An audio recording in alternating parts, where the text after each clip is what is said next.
భారత విదేశీ వ్యవహారాల శాఖ మంత్రి ఎస్ జయశంకర్ కాన్వాయ్ని లండన్లో ఖలిస్తాన్ అనుకూలవాదులు లక్ష్యంగా చేసుకున్నారు. బుధవారం రాత్రి ఒక సదస్సులో పాల్గొని ఆయన తిరిగి వెళ్తుండగా కాన్వాయ్కు అడ్డుపడేందుకు ఒక వేర్పాటువాది ప్రయత్నించాడు. భారతీయ జాతీయ జెండాతో వచ్చి దాన్ని అవమానించేలా ప్రవర్తిస్తూ నినాదాలిచ్చాడు. అప్రమత్తమైన పోలీసులు వెంటనే అతడిని అదుపులోకి తీసుకున్నారు. భారత్కు వ్యతిరేకంగా ఖలిస్తాన్కు అనుకూలంగా నినాదాలు చేస్తూ బారికేడ్లకు అవతల ఉన్న మిగతా ఆందోళనకారులను అక్కడి నుంచి తరిమికొట్టారు. లండన్ ఘటనను విదేశీ వ్యవహారాల శాఖ తీవ్రంగా ఖండించింది. ఢిల్లీలోని బ్రిటన్ హైకమిషన్ తాత్కాలిక రాయబారిని ఎంఈఏకి పిలిపించి తీవ్ర నిరసనను తెలిపే లేఖను అందజేసింది.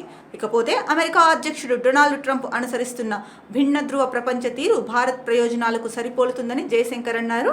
ప్రపంచంలో భారత్ ఎదుగుదల పాత్ర అనే అంశంపై జరిగిన సదస్సులో జయశంకర్ ప్రసంగించారు. శక్తివంతమైన దేశాలకు సమానాధికారాలు ఉండే విధానం దిశగా ట్రంప్ సాగుతున్నారని అన్నారు. ద్వైపాక్షిక వాణిజ్య ఒప్పందం ఆవశ్యకతను తమ రెండు దేశాలు గుర్తించాయని చెప్పారు.